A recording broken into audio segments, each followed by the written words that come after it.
네, 여러분 수고 많으셨습니다. 교정직 9급 국가직 시험을 치르시고 마음으로 많은 부담을 안고 계신 분도 있고 또 새롭게 시작하신 분도 계실 것인데 시험은 어쨌거나 매년 경향이 항상 같을 수는 없고 그래서 수험생 입장에서는 출제되는 어떤 방향성을 쫓아가는데 상당히 어려움이 있습니다. 더군다나 최근에 작년하고 올해 교정학 개론이 조금 어려웠다는 평가를 받고 있거든요. 그래서 쉽게 이렇게 공부해서 점수를 딸 수 있는, 얻을 수 있는 그런 과목으로 인식되었다가 조금 어렵지 않느냐, 뭐 이렇게 인식들을 한 것 같아요. 어쨌건 여러분들이 느끼는 것하고 또 이렇게 가르치는 입장에서 또는 교정에 대한 어떤 미래 전략이랄까요? 이런 것에 대한 고민을 하는 입장에서는 반드시 그렇게 어려웠나? 뭐 이런 생각도 사실은 하게 됩니다. 그래서 뭐 시험의 결과를 떠나서 여러분들에게 그동안 수고한 것에 대한 위로를 드리고 또 이번 기출문제 풀이가 여러분들에게 어떻게 앞으로 교정학을 한다면 공부를 한다면 어떻게 해야 할 것인가에 대한 어떤 방향성을 나름대로 제시하는 그런 시간이 될 수 있기를 바라겠습니다. 자, 이번에 이제 출제되었던 문제 출제 영역을 봤더니 이론 문제가 7문제, 그 다음에 법령이 13문제입니다.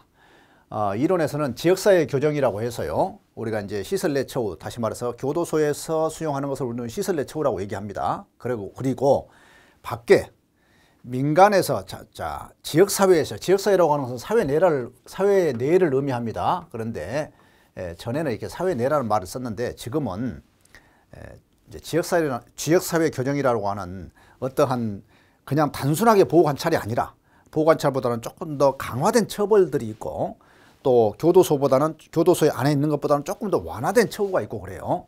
그 영역을 우리는 지역사회 교정이다 이렇게 얘기를 합니다. 그렇기 때문에 지역사회 교정의 의미에 대해서 여러분들 알고 계셔야 합니다. 자, 거기서 한 문제 나왔고요. 수용자 자치제, 수용자 처우 모델, 조선시대 역사에서 나왔죠. 그렇게 사실은 깊이 있는 문제들은 아니었어요. 자, 법령을 보니까 편지 수수 문제가 나왔고요. 진정실 수용, 사회적 처우에 관한 내용이 한 문제 있었고 또 교도 작업에서 개인 작업이 있었죠. 또 징벌 집행, 그 다음에 수용자의 체포를 위한 교도 간의 활동에 대해서 나왔고요. 자, 금품 관리, 수용에 대해서 굉장히 까다롭게 나왔어요.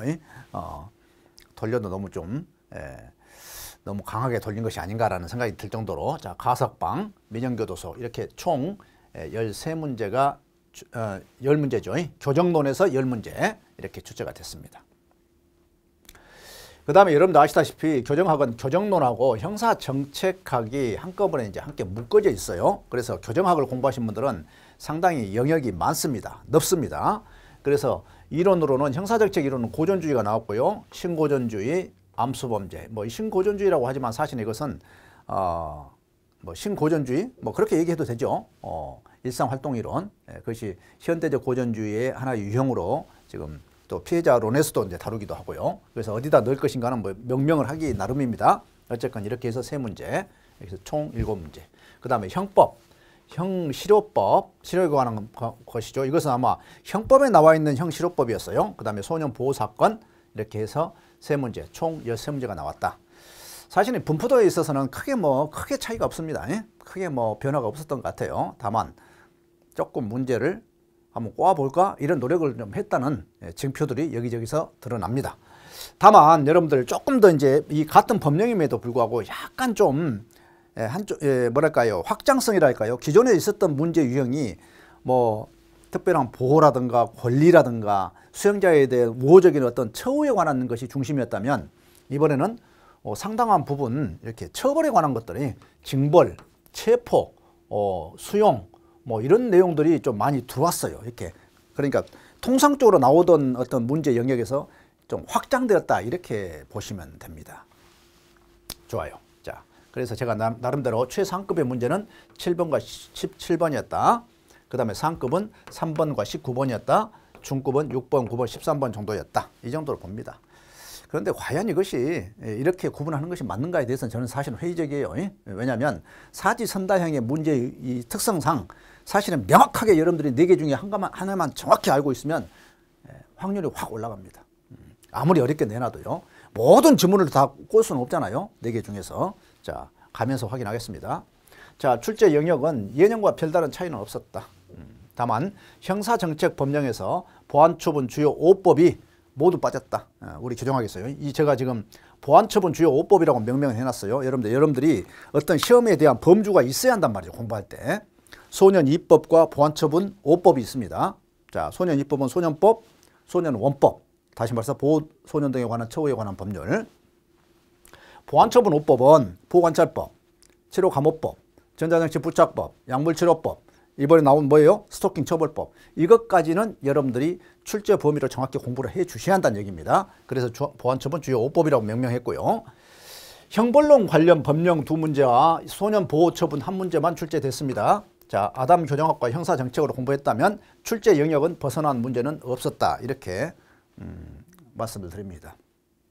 뭐 책이 두꺼운데 뭐 다 있지 않겠어요? 이렇게 비난하는 분도 계시는데 없으면 안 되잖아요. 적어도 없으면 안 돼. 책이 두껍다고 해서 여러분들이 공부하기 어렵고 이러지 않습니다. 그것을 이제 자주 범위로 해서 어떤 효과가 나타나요? 여러분들이 확장성이 계속 생깁니다. 처음에는 기출문제 중심으로 보다가 그 옆에 거 보다가 이렇게 하다 보면 사실은 안전하게 공부하는 것이 좋아요. 뭐 얇고 요약서 이것이 꼭 좋은 것만은 아니다는 거 먼저 말씀드립니다. 자, 난이도 좀 어려웠다. 비난받아 마땅한 수준의 매우 지엽적인 지문 구성을 보였다.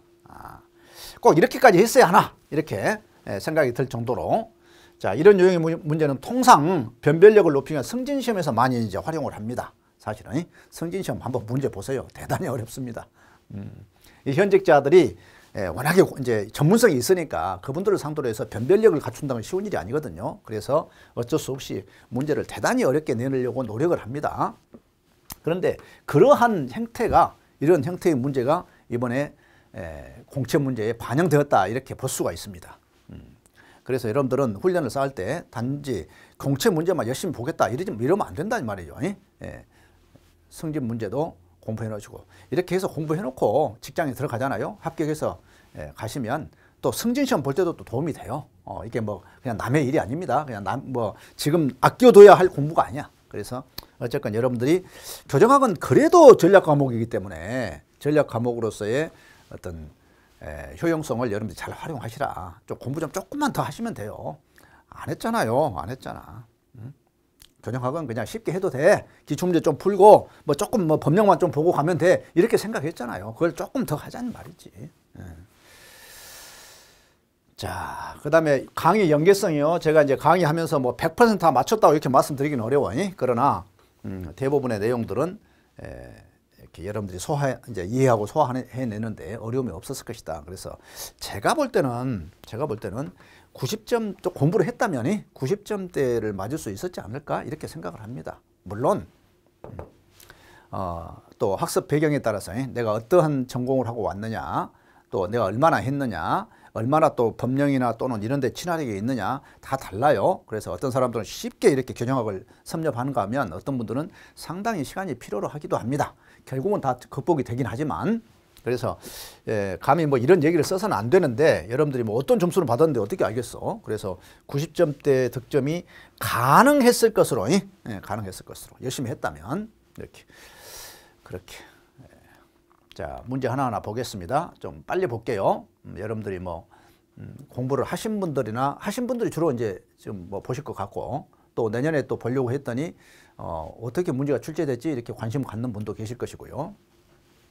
여러분들 고전주의와 실존주의는 이것은 모든 학문에 우리 좀 특히나 이 교정학이나 형사정책에서 양대 어떤 사상과 이념의 궤입니다. 궤. 그렇기 때문에 이걸 몰라버리면 안 돼. 기본적으로 맨 먼저 여러분들이 고전주의와 실존주의를 알고 들어가야 해요. 이 공부를 들어갈 때.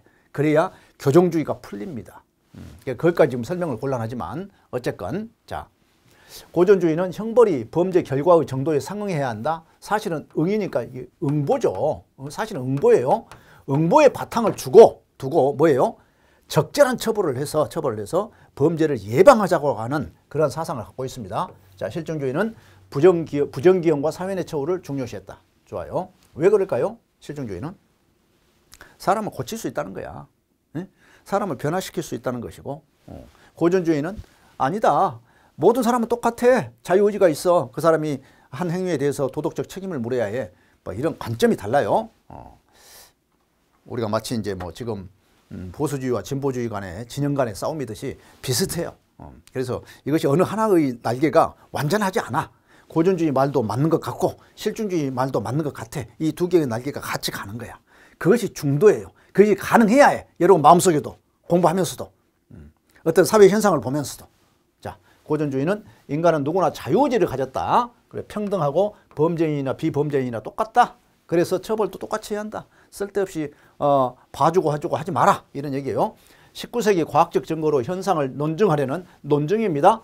학문사전은 실증주의 범죄학이 등장에 영향을 미쳤다. 그렇죠. 실증주의, 실제로 증명했다. 이런 얘기예요. 자, 실증주의는 적법 절차 모델 바탕으로 둔 합리적 형사사법제도. 합리적, 이 말이 무슨 얘기예요? 이성에 적합한 그런 뜻이죠. 뭐예요? 고전주의단 말이죠. 자, 형법상의 형 집행에 관한 설명을 옳지 않는 것 그랬어요. 자, 징역은 교정시설에 수용하여 집행하며 정해진 노역에 복무하게 한다. 그렇습니다. 징역이 있잖아요. 노동을 시킨다는 얘기예요. 맞네요. 유기징역 또는 유기금고의 자격 정지를 병과한 때는 징역 또는 금고의 집행을 종료하거나 면제된 날부터 정지기간을 기산한다. 이 병과란 말 그렇죠. 자, 그냥 유기징역을 딱 때렸어. 그럼 이 자체로도 정지가 되는 자격이 있어. 그런데 자격 정지를 딱 따로, 자, 징역과 자격 정지를 따로 때리잖아요. 그러면 병과했다는 얘기야. 그러면 이것이 다 끝나고 징역이 끝나고 그때부터 자격 정지가 들어간다. 이런 의미입니다. 자, 벌금과 과료는 확정 판결일로부터 30일 이내에 납입해야 합니다. 다만 벌금을 선고할 때는 그 동시에 그 금액을 완납할 때까지 노역장에 유치할 것을 명할 수 있습니다. 반드시 해야 하는 건 아니야. 할 수 있어. 틀렸네요. 자, 벌금이나 과료의 선고를 받은 사람이 그 금액의 일부를 납입한 경우에는 자, 500만 원을 받았는데 거기서 300만 원을 냈어. 이 얘기예요. 벌금 또는 과료액과 노역장 유치기간의 일수에 비례해서 납입 금액에 해당하는 일수를 노역장 일수에서 뺀다. 당연하죠. 빼줘야지. 자, 그래서 답은 3번이고요. 지역사회 규정입니다. 옳지 않는 거 그랬네요. 과밀수용 문제 해소할 수 있죠. 밖으로 내보내니까. 범죄자의 처벌 처우에 대한 인도주의적 관점이 반영됐다고 볼 수가 있죠. 자, 형사 제재의 단절을 통해서 자, 단절을 통해서 이 말이 무슨 얘기일까? 자, 실제로는 범죄자에게 통제를 증대시켰다는 비판이 있다. 사법 통제망이 확대죠. 확대. 자, 무슨 얘기냐면 자, 구금과요. 구금이 뭐예요? 징역이죠. 징역 금고죠. 보호관찰 사이가 너무 멀다는 얘기예요. 이 사이가 밖에 있든지 안에 들어가든지 이 차이가 너무 멀다. 그래서 보호관찰보다 좀 강한 제재가 없을까 해서 나온 것이 중간처벌이에요. 중간처벌. 이 중간처벌에는 사회봉사명령, 수강명령, 약물치료, 전자부착, 뭐 집중보호관찰 이런 것들을 말합니다. 이 보호관찰보다는 좀 더 강한 처벌. 그런데 교도소에서도 마찬가지예요. 이보다는 조금 더 완화된 사회 복귀를 위해서 좀 그런 처우할 수 없을까라고 해놓은 것이 뭐예요? 중간처우라는 거예요. 중간처우. 이 처우는 중간처우소가 있고요. 우리는 이제 희망센터라고 얘기합니다. 이것을 이 두 가지를 중간처우와 중간처벌을 우리는 뭐라 한다? 지역사회에서 이루어지기 때문에 지역사회 교정이라 한다. 이런 얘기야. 그런데 이것은 뭐예요? 처벌의 자 형사 제재의 단절? 아니에요. 형사 제재의 연속성을 제공할 수가 있어요. 안 되면 보호관찰 하다 안 되면 야, 너 사회봉사 좀 해야겠어. 너 사회봉사 하다가 안 되면 너 집중 보호관찰을 좀 해야겠어. 이렇게 계단식으로 처벌할 수가 있는 연속성을 제공한다는 큰 장점이 있습니다. 그래서 단절은 틀렸다 이 말이죠. 자, 수용자 편지 수수에 대한 설명으로 옳지 않는 것 그랬어요. 통상 문제를 출제할 때는 출제자 입장에서는 옳지 않는 것 이렇게 출제하는 것이 편합니다. 왜? 하나만 틀리게 만들면 되잖아. 그런데 옳은 것 고르면 뭐예요? 하나는 맞고 나머지를 세 개를 틀리게 만들어야 해. 틀리게 만드는 거 여러분 쉬운 일 아니에요. 출제자 입장에서는. 자, 봐요. 자, 수용자는 시설의 안전 또는 질서를 해칠 우려가 있는 때는 다른 사람과 편지를 주고받을 수 없다. 당연하죠. 수용자가 보내거나 받는 편지는 법령에 어긋나지 않으면 횟수를 제한하지 않는다. 그렇습니다. 편지는 상당히 광범위하게 인정하고 있죠. 규율 위반으로 징벌 집행 중인 수용자가 다른 수용자와 편지를 주고받은 때는 그 내용을 검열을 하여야 한다. 그래서 하여야 한다. 할 수 있다. 할 수 있다. 소장은 법원, 경찰관서 그 밖의 관계기관에서 수용자에게 보내온 편지는 다른 법령에 특별한 규정이 없으면 열람한 후입니다. 열람한 후 뜯어보고 본인에게 전달해라. 그랬어요. 뭐 어렵지 않죠. 이것은 뭐 법령 문제니까. 진정실이 나왔어요. 진정실. 내가 보시오 그랬거든. 보시오로 시작했거든. 보호실과 진정실은 확실하게 여러분들 기억해 두셔야 해. 이 진정실의 의미를 먼저 좀 아셔야죠. 소란을 피우고 그래서 도저히 다른 사람들이 평온한 생활을 방해를 해. 뭐 손괴를 한다거나. 그래서 다른 방법으로 보니까 이거 나오죠. 소장은 수용자가 교정시설의 설비 또는 기구 등을 손괴하거나 손괴죠. 손괴하려고 하는 때로서 강제력을 행사하거나 이건 강제력은 이게 물리력입니다. 하지 마라 해서 하지 말라고 했는데 안 돼. 그래서 보호장비를 사용해도 보호장비는 뭐예요? 몸에 차싹 붙는 거라고 그랬어요. 머리보호대, 수갑포성, 허리보호대, 발목보호대, 보호의자, 보호침대, 보호복 무지 많아. 교도소는 사실은 안전한 곳입니다. 우리가 사용을 절제를 해서 그렇지 사용하려고 하면 아주 통제력을 충분히 발휘할 수 있는 곳이에요. 그럼에도 불구하고 뭐래요? 그래도 악을 쓰면서 생활을 뭡니까? 통제가 안 돼. 이런 경우에는 목적을 달성할 수 없는 경우에는 진정실에 수용할 수가 있어. 그런데 이때 의무관의 의견을 들어야 한다? 아니야. 이때는 이것은 이 수용자가 건강한 사람이라고 보는 거야. 소리를 지르고 입을 틀어막을 수가 없어요. 입틀막이란 말이 요새 유행이잖아요. 근데 입을 틀어막을 수 있는 기계가 없어요. 전에는 이거 있었거든. 마우스키가 있었어. 지금은 이제 인권을 너무 심하게 침해한다 해가지고 이것은 없습니다. 입막에는 없어. 그래서 악을 쓰고 소리를 치면 어떡하겠어요. 그래서 교도소의 한쪽에다가 소리가 방음장치가 되어 있는 시설을 해놓고 거기에 임시로 수용을 해서 안정을 시킵니다. 그게 진정실이에요. 24시간 이내라고 하고요. 소장은 특히 계속해서 필요하면 이때는 의무관 의견이 필요해. 고려해야 해요. 자, 수용자를 진정실에 수용할 수 있는 기간은 계속해서 3일을 초과할 수 없어요. 3일을. 틀렸네요.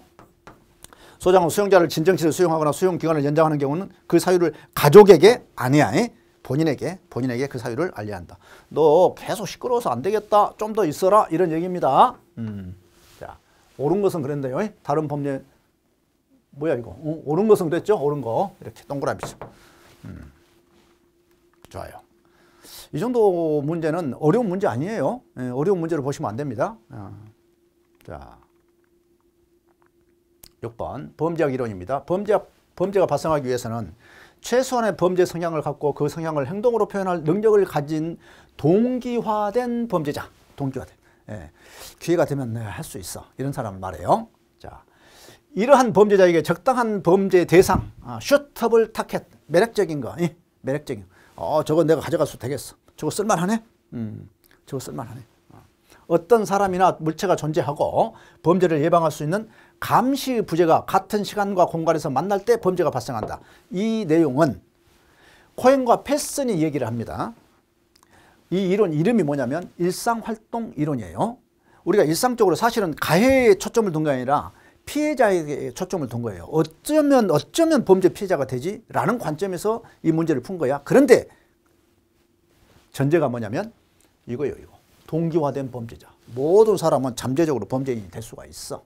그런데 길거리에 가다가 보니까 먹음직스럽기도 하고 값어치 있어 보이기도 하고 슈터블한 타켓이 딱 보여. 그런데 그것을 지킨 사람이 없어.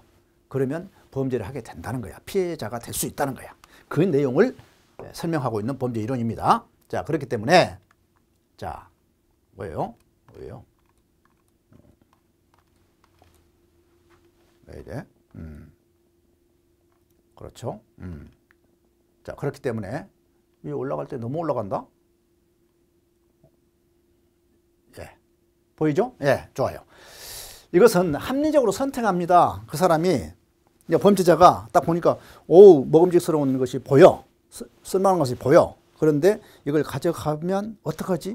누군가가 지켜보고 있으면 어떡하지? 계산해가지고 한다는 거예요. 아니, 합리적 선택을 기반으로 해서 신고존주의 범죄학 이론에 속한다.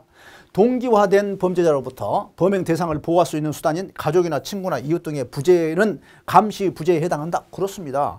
범죄 예방을 중점을 환경이나 상황적 요인보다는 범죄자의 성향이나 동기에 감소해 둔다? 아니란 얘기야. 범죄 예방을 이런 경우에 자 이거 맞다고 봤을 때 이건 틀렸단 말이야. 왜 틀렸을까? 범죄자의 성향 때문에 범죄를 했다? 아니라는 거야. 누구나 범죄를 할 수 있어. 잠재적으로. 이런 환경 때문에 환경이나 상황 때문에 범죄를 했다는 거야. 에? 그래서 성향보다는 성향에는 관심이 없고 동기 감소 여기에는 관심이 없다는 얘기야. 어떤 범죄적 기회, 상황 때문에 범죄가 발생했다. 이렇게 보는 거예요. 혹시라도 문제를 하다가 왜 이러지? 넘어갈 것 같아가지고 걱정이네요. 5번, 6번, 자 7번으로 갑니다. 수용자 처우 설명으로 옳은 것은 그랬네요. 자, 개방초구 수용자에 대해서 월 2회죠. 이건 뭐 숫자니까 정확히 알고 계셔야 하고요. 자, 완화경비 처우부 수용자에 대한 중간처우 대상자의 선발 절차는 법무부 장관이 정한다.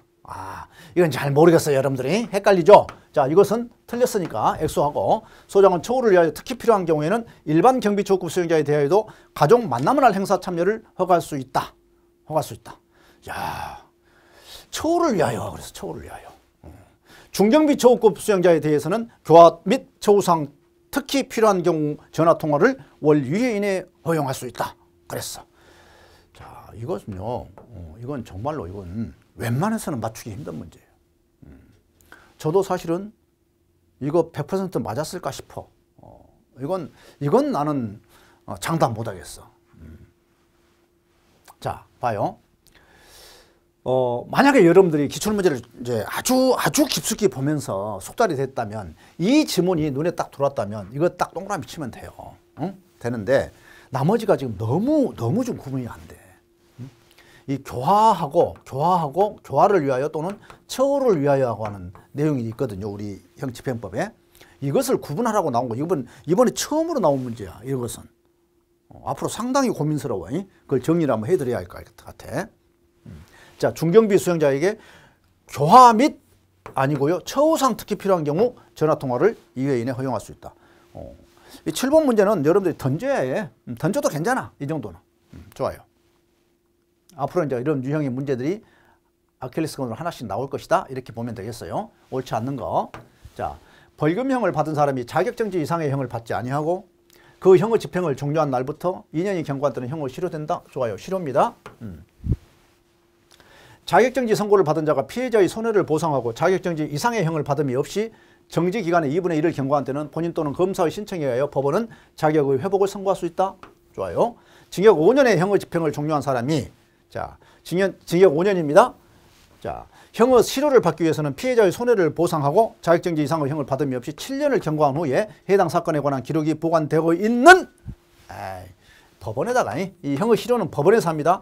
법원에 해야 합니다. 틀렸네요. 자, 이 형법에 나와 있는 형의 실효에 관한 규정이에요. 여러분들 형법에 나와 있는 형의 실효 규정하고 형의 실효법에 관한 형의 실효 등에 관한 법률에 나와 있는 형의 실효하고는 달라. 기준이 달라. 자, 형법 형의 실효에 따라 형이 실효되었을 때는 수형인 명부에 해당 난을 삭제하고 수형인표를 임명표를 폐기한다. 좋아요.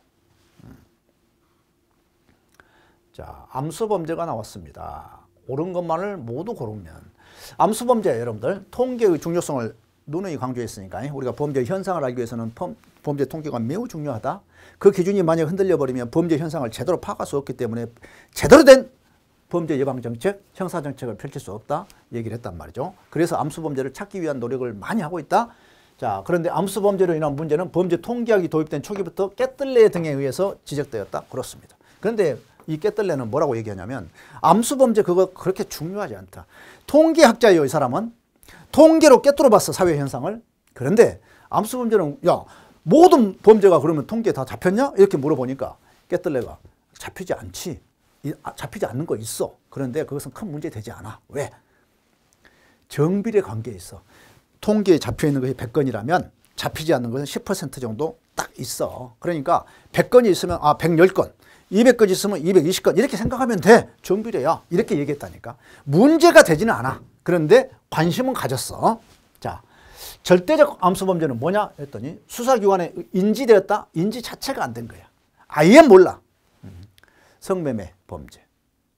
또 마약 거래. 신고합니까? 돈 받고 주고. 돈 받고 주고. 에? 서로 간에 하는 것은 아예 인지가 신고를 안 한다니까. 누군가 여기서 신고가 들어가면 모를까. 잡히지 않아요. 그래서 피해자가 애매하단 말이야. 그래서 인지가 되었으나 해결되지 않는 범죄를 의미하는 것으로 완전 범죄가 대표적이다. 그래서 이건 틀렸죠. 완전 범죄는 맞아. 그렇지만 수사기관에 인지가 되었다? 아니야. 자, 4번. 상대적 암수 범죄는 마약 범죄와 같이 피해자와 가해자의 구별이 어려운 범죄에서 많이 발생한다. 이게 절대적 암수 범죄죠. 암수 범죄는 자기보고식 조사, 피해자 조사 등의 설문조사 방법을 통해 간접적으로 관찰할 수 있다. 그렇죠? 그렇죠. 이렇게. 답은 기억 내열이네요. 자, 개인 작업이 나왔습니다. 원칙적으로 수행자들의 작업은 뭐예요? 국가 작업입니다. 작업을 해서 번 돈은 누구 거야? 국고 수입으로 잡아요. 원칙이야. 그런데 이 일도 잘하고 기술도 있고 그러면 개인한테 너도 한번 네 돈 벌어봐라 이게. 이 기회를 주는 것이 개인 작업이에요. 자, 볼까요? 개인 작업에서 설명 옳지 않는 거 그랬네요. 자, 소장은 수행자가 개방처우급 또는 완화경비. 항상 같이 따라갑니다. 개방 완화경비. 작업 기술이 탁월하거나 작업 성적이 우수한 경우에는 여러분들 잘 보셔야 법령을 읽을 때 이런 걸 잘 봐요. 하거나 하고 이런 거 봐요. 하거나 하고 오인지 엔드인지를 구분하라는 얘기야. 잡아내야 해. 여러분들은 이거 보자마자 딱 잡아내야 해. 그 정도로 여러분들 익숙해 있어야 한다는 얘기야. 자, 개인 작업 시간은 교도 작업 시간을 지장해 주지 않는 범위에서 1일 2시간 이내로 합니다. 자, 용구는 사용하게 할 수 있고요. 자, 이 경우 작업 용구는 특정한 용구에 개인 작업 용구를 본인이 갖고 활용할 수 있다는 얘기예요. 자, 구입 비용은 본인이 부담합니다. 자, 징벌 집행에 관한 설명을 옳지 않는 것 그랬네요. 자, 소장은 30일 이내에 금치 처분을 받은 수용자에게 실외운동을 제한하는 경우라도 매주 1회 이상 실외운동을 할 수 있도록 해야 한다. 그렇습니다. 전에는 완전히 금지했는데 그것이 위헌 결정이 났어요. 그래서 일주일에 한 번 이상은 실외운동을 반드시 해줘라. 이렇게. 자, 수용자의 징벌 대상 행위에 대한 조사 기간은 10일 이내로 합니다. 그런데 특히 필요하면 어때요? 1회에 한해서 7일을 초과하지 않는 범위에서 연장할 수 있습니다. 자, 소장은 징벌 대상자의 질병이나 그 밖의 특별한 사정으로 인하여 조사를 계속하기 어려울 때 아파하면 정지를 시킬 수 있어요. 일시 정지. 이 경우 조사가 정지된 다음 날부터 정지 사유가 소멸한 전날까지예요. 전날. 이거 몇 번 내가 강조를 했어. 강조를 했어요. 자, 소장은 수용자가 교정사고 방지에 뚜렷한 공로가 있다고 인정되면 분류처우회의 의결을 거쳐서 장관의 승인을 받아 징벌을 실효시킬 수 있다. 이건 내가 수업 시간도 얼마나 강조했습니까? 그냥 시간이 흘러서 어쨌거나 법무부 장관의 승인을 받아서 징벌을 실효시킬 수 있는데 뭐요? 기간이 지나지 않았음에도 불구하고 교정사고 방지에 뚜렷한 공로가 있어. 도주사고 방지라든가 특별한 뭐 생명을 구조했다거나 이러한 뚜렷한 것이 있으면 징벌의 전력이 있다 할지라도 분류처우위원회에서 의결로 이 사람 한번 실효해 줍시다. 이번에 공로가 있으니 이렇게 해서 실효시킬 수 있습니다. 12번 뭘까요? 수용을 위한 체포죠. 자, 도주했거나 귀위로 나갔는데 안 돌아오네. 또 천재지변이 발생해가지고 교도소가 무너지게 생겼어. 그러면 긴급 이송을 먼저 합니다. 근데 긴급 이송도 못하게 되면 일시 석방을 해줘. 석방을 하는데 석방을 하면은 반드시 뭐예요? 돌아와야 해. 24시간 이내에 교도소나 경찰서로 가도록 한단 말이야. 어디로 가라 이렇게 하면서 석방서를 내줘. 일시 석방을. 그런데 안 돌아와. 그러면 도주가 돼. 그럼 그 사람을 찾으러 가야 해. 응? 잡으러 가야 한단 말이야. 그걸 우리는 뭐래요? 수용을 위한 체포예요. 자, 교도관들, 자, 먼저 볼까? 자, 천재지변으로 일시 석방된 수용자는 정당한 사유가 없는 한 출석 요구를 받은 후, 야, 출석 요구를 받은 후가 아니야. 그냥 내 보낼 때 어디로 가라, 어디로 집합해라라고 보낸다니까. 24시간 이내에 교정시설 또는 경찰관서에 출석해야 합니다. 틀렸네요. 교도관 수용자가 도주한 경우 도주 후 72시간 이내. 자, 이 말은 무슨 얘기냐면 교도관이 밖에 나가서 일반 사회에 나가서 도주한 수용자를 잡아올 수 있는 시간이라는 얘기야. 만약에 귀신 잡는 교도관이 밖에 나가서 막 돌아다니면 경찰이 할 일이 없어. 제발 좀 돌아가 주세요. 우리도 할 일 좀 합시다. 이렇게 된단 말이야. 그래서 72시간 동안 우리가 잘 하니까. 그래서 교도관들이 할 수 있는 시간을 72시간을 부여해주고 있습니다. 자, 교도관은 도주한 수용자의 체포를 위하여 긴급히 필요하면 도주를 한 사람의 이동 경로나 소재를 안다고 인정되는 사람을 정지시켜 질문할 수 있습니다. 질문권이 있어요. 경찰관 직무집행하고 유사합니다. 자, 교도관은 도주한 수용자의 체포를 위하여 영업시간 내입니다. 내 공연장, 여관, 음식점 갈 수가 있고요. 특히 필요한 사항에 대해서 협조를 요구할 수도 있습니다. 좋아요. 자, 수용자 자치제가 나왔습니다. 자치제. 조금만 올릴까요? 예, 옳지 않는 것 그랬네요. 자, 부정경 제도 하에서 효과적이다. 당연하죠. 자치 생활을 잘하면 너 빨리 내줄게. 빨리 나갈 수 있어야 희망이 있어야 할 거 아니에요. 과학적 분류심사를 전제로 합니다. 분류심사가 잘 되어야 나쁜 놈하고 이렇게 분류가 돼야지. 같이 엮어놓으면 어때요? 질서가 무너진단 말이야. 왕초가 생겨요. 그리고 자치 활동이 아니라 통제 활동이 일어나. 그래서 과학적인 분류를 전제로 해서 악성 감염이 되지 않도록 하는 상태에서 있다가 잘하면 빨리 내보내줄게. 이런 희망이 있어야 한다는 얘기예요. 자, 수용자 자체들은 수용자의 처우에 있어서 자기 통제 원리에 입각한 자기 조절 훈련 과정이다. 좋아요. 좋아요. 자, 오주본이 최초로 시작하거든요. 근데 5자야. 5번 교도소에서 시작합니다. 그런데 싱싱이 나왔죠. 싱싱교도소는 뭘로 유명해요? 분류심사제. 과학적 분류심사제로 유명합니다. 자, 수용자 자체는 교도관의 권위를 저하시킬 수 있고, 그렇죠? 우리끼리 잘 할게요. 너무 지나치게 너무 간섭하지 마세요. 이런단 말이야. 자, 소수의 힘이 있는 수용자에 의해서 대다수의 일반 수용자가 억압, 통제되는 폐단을 가져올 수도 있다. 그럴 수도 있습니다. 가만 놔둬도 우리 인간 사회도요, 동물 사회와 똑같아. 그래서 놔두면 서열이 생깁니다. 그것에 의해서 상대적으로 인권이 침해될 수도 있어요. 자, 그래서 반대를 하는 요인이 되죠. 원인이 되죠. 자, 14번 문제. 자, 처우 모델입니다. 자, 정의 모델, 의료 모델, 적응 모델, 재통합 모델. 자, 모델을 볼 때 여러분들은 어떻게 봤어요? 자, 고전주의, 여러분들 이 고전주의하고 실증주의를 늘 갖고 있어야 합니다. 항상 이 머릿속에 함께 갖고 있어야 해. 이 고전주의적 시각에서는 처벌 모델입니다. 여기 보니까 이 정의 모델이라고, 이제 처벌 모델이고요. 처벌 모델. 이걸 구분 모델이라고 하죠. 또 실증주의 시각에서는 뭐예요? 교화 개선 모델이라고 그래요. 교화 개선. 이 교화 개선 모델은 세 가지가 있어. 하나는 의료 모델, 적응 모델, 재통합 모델. 저한테 이제 강의 들으신 분들은 뭐 머리가 확 들어올 것이니까. 그 다음에 이 실증주의에 대한 비판으로 나온 것이 다시 뭐다? 이게 정의 모델이란 말이에요. 정의 모델은 이 처벌 모델이 다시 온 거야, 사실상. 그래서 그것에 대한 설명을 좀 하고 있습니다. 자, 정의 모델은 범죄자의 법적 지위, 권리 보장의 관점에서 처우의 문제에 접근하는 것으로 형 집행의 공정성과 재판권의 법관의 재량권 제한을 강조한다. 아니, 형법에 나와 있는 대로 때려라 이 말이야. 뭐 쓸데없이 무슨 뭐 봐주고 감경하고 뭐 참작하고 이러지 말란 얘기야. 응? 여러분들 얼마나 공정과 공평과 정의에 목말라 있습니까, 여러분들이? 봐주지 말란 말이야. 자기 집에 당신 집의 일도 처자식 일도 봐주지 마라. 공정하게 하라는 얘기야. 이것이 목말라 있다니까. 바로 이거 정의 모델이에요. 있는 그대로 법대로 해라. 법대로. 제발. 자, 의료 모델은 뭐예요? 치료를 통한 사회 복귀를 목적으로 한다. 의료 모델은 범죄자를 환자로 보는 거예요. 환자. 하는 것으로 가석방 제도를 중요시한다. 사람이 환자가 빨리 치료가 되면 내보내야지. 계속 붙들고 있습니까? 자, 병원에 갔을 때 환자가 들어가면 몇 월 며칠까지 당신은 여기서 치료받아야 합니다. 이거 아니잖아요. 회복이 되면 내보내고 안 되면 오래 데리고 있고. 그게 부정기형이야. 그 다음에 적응 모델은 이건 적응 모델, 개선 모델 이렇게 얘기하는데 정의 모델에 대한 비판 보완을 위해서 등장한 것이다. 뭔가 좀 애매하네. 정의 모델이 아니라 의료 모델의 비판과 보완이에요. 비판이라기보다는 좀 보완적으로 이제 좀 무게중심이 있어.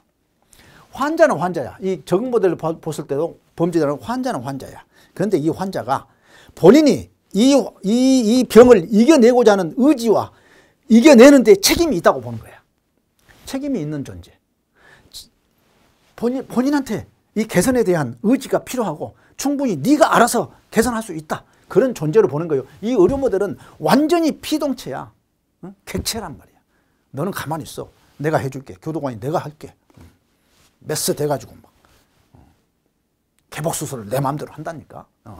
어떻게 하고? 마취시켜가지고. 그런데 여기는 뭐야? 아니야. 어디가 아플까요? 당신이 의지가 없으면 이건 나을 수가 없습니다. 당신이 의지가 매우 중요합니다. 이렇게 가르치는 거야. 적응 모델이에요. 적응 모델의 비판이 아닙니다. 의료 모델의 보완이다. 이렇게 보시면 되겠어요. 재통합 모델, 사회도 범죄 유발에 책임이 있다. 자, 범죄자도 문제지만 범죄가 발생한 사회도 문제다. 그러니까 서로 간의 책임을 나눠서 함께 잘 해나가자. 범죄 문제를 해결하자. 이런 의미다. 이렇게 보시면 되겠습니다. 그러면 뭐요? 정의 모델 맞았네. 공정성과 자 의료 모델 치료를 통한 사회복지 목적으로 하는 것 가석방 중시하죠. 자 적응 모델 틀렸네. 재통합 모델 사회도 범죄 책임이 있으므로 지역사회에 기초한 교정을 강조합니다. 좋아요. 이렇게. 자 소년법이 나왔습니다. 이건 왜 안 지워져? 안 올라가? 자 소년법이죠. 자, 보호사건입니다. 여러분 소년법을 볼 때는 항상 두 가지로 보셔야 해요. 보호사건하고 형사처분이죠. 두 가지 관점에서 보셔야 합니다. 형사처분은 형법에 대한 특별법적 성격을 가지고 있고 보호처분은 보호처분에 대한 일반법적 성격을 가지고 있어요. 그래서 소년법은 매우 중요합니다. 한 번도 빠진 적 없어. 출제가 안 된 적 없어. 자세히 봐두셔야 해요. 자, 소년 분류심사원에 위탁되지 아니하였을 때에도 소년에게 신체적, 정신적 장애가 의심되는 경우 법원은 직권으로 의하거나 소년 또는 보호자의 신청에 따라 보조인을 선정할 수 있다. 할 수 있습니다. 만약에 분류심사원에 위탁됐다. 그러면 무조건 선정해야 해. 자, 소년부 판사는 보조인이 심리 절차를 고의로 지연시키는 등 심리 진행을 방해하거나 소년의 이익에 반하는 행위를 할 우려가 있다고 판단하는 경우에는 보조인 선임의 허가를 취소해야 한다. 자, 소년 판사는 사안이 가볍다는 이유로 심리를 개시하지 아니한다는 결정을 할 때는 소년에게 훈계하거나 보호자에게 소년을 엄격히 관리하거나 교육하도록 고지할 수 있다. 그렇죠? 소년 판사는 심리 기일을 지정하고 본인과 보호자를 소환해야 한다. 다만 필요가 없다고 인정할 때는 보호자는 소환하지 아니할 수 있다. 좋아요. 여러분들 이런 거 나오면은 하여야 한다, 할 수 있다. 이렇게 좀 구분해 보란 얘기야. 굳이 여기서 하여야 한다? 할 수 있다. 그렇게.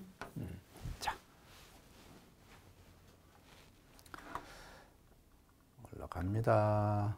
자, 금품 관리가 나왔네요. 사실은 공채 문제에서 이 금품 관리는 한 번도 나온 적이 없어요.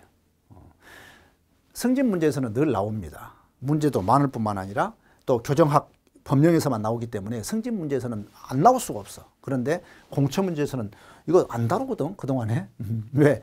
아니, 물건 넣어주는 거 그것이 뭐 그렇게 중요하니? 20문제밖에 출제를 못 하는데 이렇게 해서 안 나왔어. 근데 이제는 나왔어요. 그래서 앞으로 어떤 영역이 따로 없다. 출제 영역이. 자, 옳은 것 그랬네요. 자, 소장은 수용자가 석방될 때 보관하고 있던 수용자의 휴대금품을 본인에게 돌려줘야 한다. 다만 보관품을 한꺼번에 가져가기 어려운 등 특별한 사정이 있어서 수용자가 석방할 때 소장한테 이것 좀 맡겨주세요. 다음에 찾아갈게요. 하는데 3개월 이내가 아니라 1개월 이내예요. 1개월. 너무 오랫동안 놔두면 안 돼. 책을 막 잔뜩 갖고요. 도저히 못 갖고 가겠어요. 뭐 이런 경우에. 자, 2번. 사망자 또는 도주자가 남겨두고 간 금품이 있으면 이거 유류품이라고 하거든. 사망자의 경우에는 그 상속인에게, 도주자는 그 가족에게 그 내용 및 청구 절차 등을 알려주어야 한다. 다만 썩거나 없어질 우려가 있는 것은 폐기할 수 있다. 그렇죠. 아니, 빵을 먹다가 놔두고 갔어. 도망가 버렸어. 그럼 그 빵을 어떻게 할 거야? 썩거나 없어지잖아요. 그래서 폐기할 수 있어야죠. 그걸 어떻게 보관하냐고. 자, 소장은 수용자 외의 사람이 신청한 수용자에 대한 금품의 전달을 허가한 경우 그 금품을 지체 없이 보관하여 바로 전달하는 게 아니에요. 자, 보관하여 사용할 수 있게 할 수 있다. 그래서 3번은 틀렸네요. 소장은 사망자의 유류품을 건네받을 사람이 원거리에 있는 등 특별한 사정이 있는 경우에는 유류품을 팔아서 그 대금을 보내야 한다. 보낼 수 있어. 팔아서 보낼 수 있어. 항상 팔아서 보내야 하는 것은 아니야. 아니죠. 자, 그러면 이거 틀렸고. 그렇네요. 예, 이번에 맞았고. 조금은 어렵긴 하지만 그렇게 뭐 어려운 문제는 아니에요. 상식적으로도 좀 접근해 볼 필요가 있습니다. 여러분들 뭐 본 것이 아닌데 뭐 너무 어려운데 이러지 마세요. 좀 길면 안 읽어버리려고 그래. 자, 독고성이 나왔어요. 역대급 문제가 나왔습니다. 처우상 독고와 여러분들 겨우상 독고가 있다는 거 알고 계실 것이고, 처우상 독고는 주간에는 교육 작업 등의 처우를 위해서 일과에 따른 공동 생활을 하게 하고 휴일과 야간에만 독고 수용하는 것을 말한다. 이렇게 정의가 돼 있어.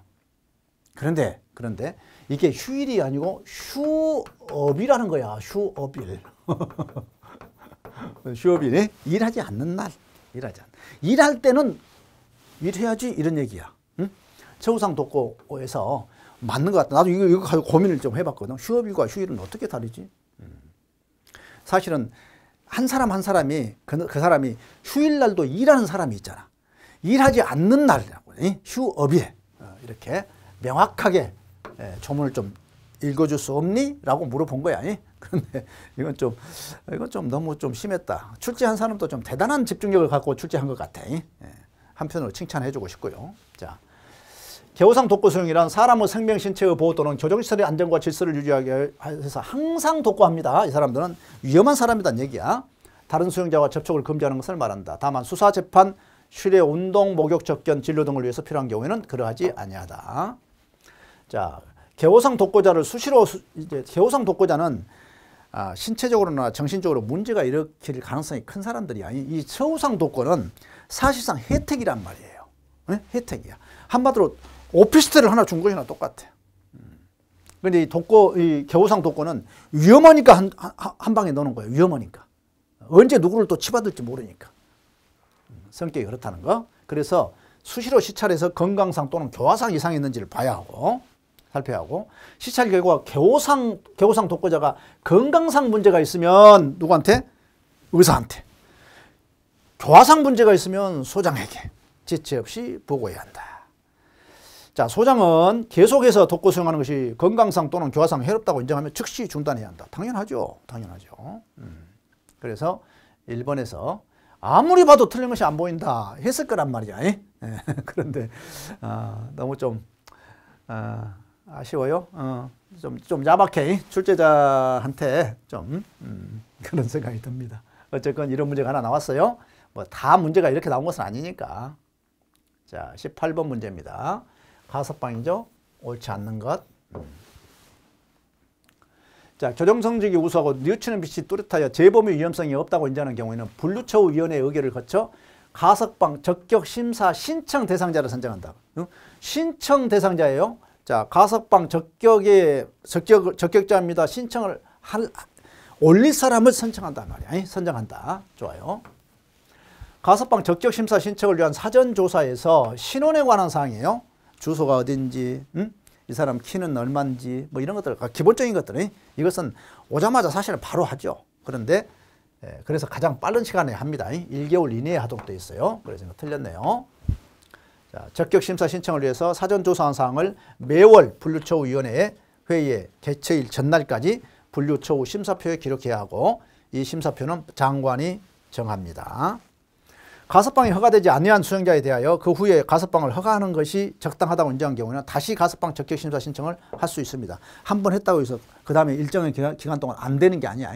다시 보낼 수가 있습니다. 자, 문제가 길어진 것도 사실은 여러분들에게 상당히 좀 부담이 됐을 수도 있어요. 문제가 좀 길어졌잖아요. 자, 행영제도 옳은 것 말 모두 고른 것. 인신을 직접 구속할 수 있는 권한이 부여된 기관, 그걸 직수아문이라고 그래요. 직접 수용할 수 있다 이런 얘기예요. 직접 이 수인을 범죄자를 직접, 지금 우리 같으면 어때요? 경찰, 그리고 법무부 이렇게 돼 있잖아요. 잡아가지고 교도소에 수용하잖아요. 근데 잡는 것도 누구나 아무나 못 잡죠, 밖에서. 현행범을 제외하고는 뭐 대체적으로는 다 경찰관이 잡는단 말이야. 그런데 이 조선시대는 어떻겠어요? 그게 쉬웠겠어? 아니, 기관만 되면 정부는 막 다 권한이 있는 거야. 그래서 백성들을 뭐 아무나 잡아와. 이래서는 안 되겠다 싶어가지고, 야, 너네들 말이야, 직접 구속할 수 있는 기관 내가 정해줄게. 11개 기관만 딱 정해놨어. 그리고 이 외에는 함부로 잡아가지 마. 이렇게 된 거야. 그걸 모르는 직수아문이라고 합니다. 그 권한을 있는 기관을 말해. 자, 옥이 부설되었다. 당연히 데리고 오면은 옥이 하나 있어야겠죠. 자, 휴령제도 또는 힐수제도는 조선시대에 들어와서 더욱 폭넓게 사용되었으며 대표적으로 감강종경, 보방제도가 있었다. 자, 감강종경은 뭐예요? 형을 낮춰줬다는 얘기야. 사형을 유형으로, 유형을 장형으로, 장형을 도형으로 이렇게, 도형을 이렇게 유형으로 낮춰줬다는 얘기야. 하나를 낮춰주는 거야. 하나를. 두 개 낮춰버리면 안 돼. 거기다가 보방제도는 오늘날 기후제도입니다.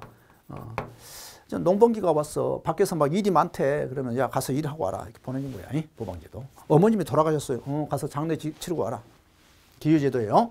자, 도형에는 태형이 병과되었다? 아니에요. 이 도형과 유형에는, 자, 도형은 뭐야? 관아에 가둬놓고 뭐 쇠를 달구거나 소금을 굽거나 했단 말이야. 또 도형, 유형은 뭐예요? 귀양 좀 멀리 보내는 거야. 추방하는 거랑 비슷해. 멀리 보내는 거야. 그런데 여러분들 옛날 관점에서 한번 생각해봐. 이 자유형이라고, 오늘날 자유형이라고 하는 관점이 아니고 전의 관점에서 보면 형벌을 하는데 안 때리고 보내겠냐고. 안 때리고. 뭔가 때려야 좀 기분이 풀리지. 이거 때려야 맞아야 형벌이 같잖아. 그래서 도형과 유형을 보낼 때는 때려가지고 보냈다니까. 때리는데 어떻게 때리느냐? 장형을 때렸어. 장형이 뭐냐면 태형하고 장형은 신체형인데 태형은 10대부터 50대, 장형은 60대부터 100대. 훨씬 더 많아. 문제는 맞다가 죽어버려. 남형의 폐해가 매우 높았다 이렇게 보는 거예요. 자, 병과되었다는 거. 그런데 태형이 아니라 장형이 병과됐다 이런 얘기예요. 도형을 대신하는 것으로 충분히 있었다. 그렇습니다. 틀렸네요. 자, 이 직수화문도요. 이 휴령제도입니다. 직수화문도 휴령제도. 백성을 함부로 잡아들이지 말라라고 하는 그런 의미가 담겨 있어. 휴령이라고 하는 것은 긍휼히 여겼다는 거야. 불쌍히 여겼다는 거야. 네가 비록 범죄를 했지만 안타깝다. 한 인간으로서 참 안 됐다. 이렇게 본 거예요. 그래서 조선시대의 기록들을 보면 오늘날은 뭐 과거 시대니까 그런 일이 없지만 비가 안 오고 지나치게 큰 가뭄이 오고 이러잖아요. 홍수가 지고 너무 막 어려워. 막 민심이 막 흉흉해. 그러면 왕이, 임금이 어디를 찾아가? 배적삼을 찍고 교도소를 갔다니까. 감옥에를 간 거예요. 가서 억울한 자가 있는지 그 억울한 자의 한이 하늘에 호소되어서 이러한 어려움이 왔다, 천재지변이 왔다고 본 거예요. 옥에는 자칫하면 그런 사람들이 있을 수가 있습니다. 그 사람들의 한이 넘치면 그렇게 세상이 어려워질 수가 있어요. 교도소를 늘 들여다봐야 합니다. 사랑하고 긍휼적으로. 예? 우리 또 혹시라도 우리 후배들이 이걸 보고 있으면 또 분노할 수 있어. 우리 힘들어 죽겠는데 무슨 뭐 사랑하라고 하십니까? 이럴 수 있는데 사실은 교도관은 기본적으로 측은심을 다 갖고 계십니다. 그리고 그 측은심이 처음에 없다 할지라도 시간이 흐르면서 다 가져져요. 왜? 인간에 대한 이해야. 이게 이해 없이는 데리고 있을 수가 없잖아요. 1895년 징역 처단례를 통해서 1895년이 뭐예요? 1894년이 갑오개혁이죠. 갑오개혁이 아니? 갑오개혁 때 행형에 변혁이 옵니다. 자, 장형과 유형을 전면적으로 폐지했다. 그건 아니야. 장형은 폐지합니다. 그때 폐형하고 유형은 정치범에 대해서는 사용을 해요. 계속해요. 태형은 아직 남아있다가 언제까지? 1920년에 없어집니다. 이건 또 꼭 구분하셔야 해. 그렇게 해서 틀린 것 디귿 리을이다. 이렇게. 어렵진 않죠? 자, 민영교도소입니다. 설명으로 옳지 않는 것 그랬어요. 옳지 않는 것. 하나만 찾으면 되네.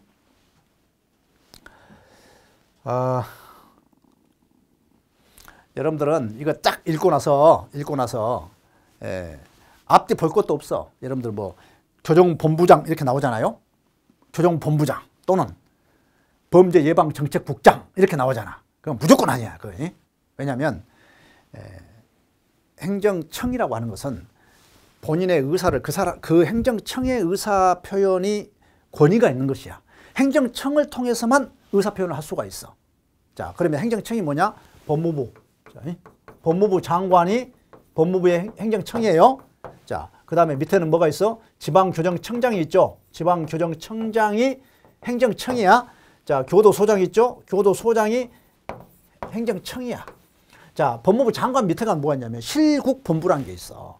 실국본부 중에 교정본부가 있고 범죄예방정책국이 있어. 그러면 범죄예방정책국장이 있고 교정본부장이 있어. 장이지만 그분들은 뭐야? 법무부 장관을 통해서만 의사표현을 할 수가 있어. 본인이 의사표현을 할 거 하나도 없어. 왜? 장관의 보좌기관이란 말이야. 실제로 높기는 높아. 지방교정청장보다 더 높아. 그렇지만 법무부의 의사표현은 누구를 통해서 한다? 장관을 통해서 하는 거야. 그러니까 본부장 있죠, 이렇게. 교정본부장. 실질적으로는 권한이 있지만 누구를 등에 업고 있어? 장관을 등에 업고 있어. 그런데 여기는 뭐야? 지방교정청장은? 아니야. 지방교정청에 대한 의사결정권을 그 양반이 갖고 있어. 그 사람이 의사표현을 함으로써 청의 역할을 해. 응? 행정청의 역할을 한다니까. 그래서 만약에 이런 문제가 나오면 TV야. 뭐 교정본부장이다. 뭐 높기는 높지. 높지만 그 사람을 통해서 이미 의사표현이 된 것이 아니라 누구를 통해서? 장관을 통해서. 그래서 여러분들 누구한테 상을 준다, 뭘 한다. 본부장 이름으로 못 합니다. 상 못 줘요. 상을 주려면 누구 이름을 줘야 해? 장관명으로 줘야 해. 만약에 법무부에서 준다면. 그런데 뭐요? 교도소장을 줄 수 있어. 왜? 행정처기니까. 교도소장 명의로 상도 주고 할 수가 있어. 청장도 마찬가지야. 그런데 본부장은 안 돼. 자, 이렇게 해서 교정학개론. 자, 풀어보니까 좀 쉬울 거예요. 지금 아마 아이고 뭐 진짜 시험 본다면 그렇게 쉽겠어요? 뭐 그럴 수도 있습니다. 여러분들이 교도소라는 환경을 이해를 하고 읽으면 훨씬 편한데 다 그렇게 하기는 어렵잖아요. 그래서 제가 이제 강의하면서 배경 설명을 좀 많이 하는 편입니다. 기본 강의할 때. 그런데 이 기본 강의할 때 이렇게까지 기본 이제 배경 설명을 해야 하나 싶어가지고 좀 안 하려고 했더니 최근에 이제 일부 학생들이 야, 그 배경 설명이 그렇게 좋습니다. 기억에 남고 억지로 암기하지 않고도 이렇게 이해가 되고 그런데 아주 도움이 됩니다. 이런 얘기들을 덜어 하시더라고요. 그래서 그렇지. 내가 밖에 나와서 강의한 이유가 뭔데 교도소에 대한 실제 경험담을 배경으로 해서 설명해 줄 수 있잖아. 그러니까 법령을 하나하나 보더라도 훨씬 더 편하게 완전하게 해석이 가능하잖아 해서 이제 이번 강의도 내년도죠. 25년도 대비한 또 우리 현직자들이 지금 승진제도가 지금 이렇게 부활이 됐거든요. 그분들을 위해서도 그분들은 나보다 더 잘할 수 있단 말이죠. 실제로. 그래서 조문 하나하나 좀 깊이 있게 강의를 할 수 있도록 이렇게 노력을 하겠습니다. 여러분들 시험 보시느라고 수고하셨고 또 새롭게 보신 분들은 아 저렇게 나오는구나 이렇게 인식하시고 준비를 하셨으면 좋겠습니다. 네, 여러분들 수고 많으셨습니다. 감사합니다.